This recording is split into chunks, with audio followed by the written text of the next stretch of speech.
চারিদিকে কুয়াশা আর কুয়াশা। প্রচণ্ড শীতের কারণে কোনো কিছু আর দেখা যায় না। এই শীত যে মানুষকে কতটা ভয়ানকভাবে গ্রাস করতে পারে সেটা আসলে বাইরে বের হলেই সেটা কিন্তু মানুষেরা কিন্তু বুঝতে পারবে, অনুভব করতে পারবে। তো গাইস, আমি এখন আসি একটি বিছুনের কাছলায়।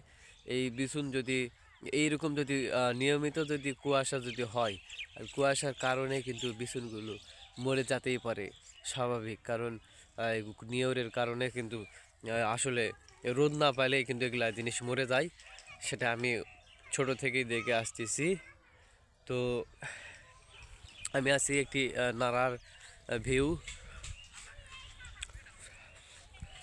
পাশে আলুর ভিউ, কুয়াশা।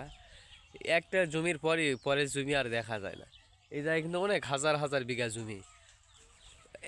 এখানে দাঁড়িয়ে থাকলে আরেকটা গ্রাম দেখা যায়, কিন্তু আমি এখন বর্তমান একটা জমির পরই আর কোনো কিছুই দেখতে পাচ্ছি না।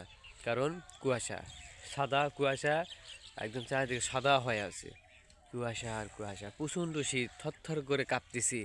নিজে কিন্তু অনেক, প্রায় 5-7টা কাপড় পরা আছে, জ্যাকেট পরা আছে, আর ওই যে প্যান্ট পরা আছে 3টা, কান টুপি, সব কিছু। তারপর অনেক কিন্তু শীত, প্রচণ্ড শীত, সর্বনাশ। আর হালকা করে একটু মাঝারি একটু বাতাস কিন্তু বইতেছে।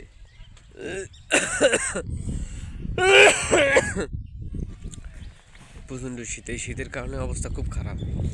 বাপরে বাপ, বাতাস আর মনে হয় বেশিক্ষণ থাকা যাবে না, এত যে ঠান্ডা, বাপরে বাপ। এখন আবার আমি বাড়ির দিকে ব্যাক করতেছি, কারণ এই শীতের মাঝে এই জায়গায় থাকাটা আসলে ঠিক না।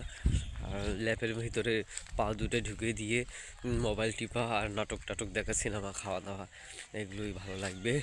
তো আমি এখন সেটা আমি করবো ইনশাল্লাহ। তো ভালো থাকবেন, সুস্থ থাকবেন। যে শীতের নতুন টসটসা শীতের ভিডিও আবারও নিয়ে আসবো। এর থেকে আরও ভয়ানক শীত 2-1 দিনের মধ্যে আসবে আশা করা যায়, সেটা আমি আপনাদেরকে দেখাবো কী অবস্থা।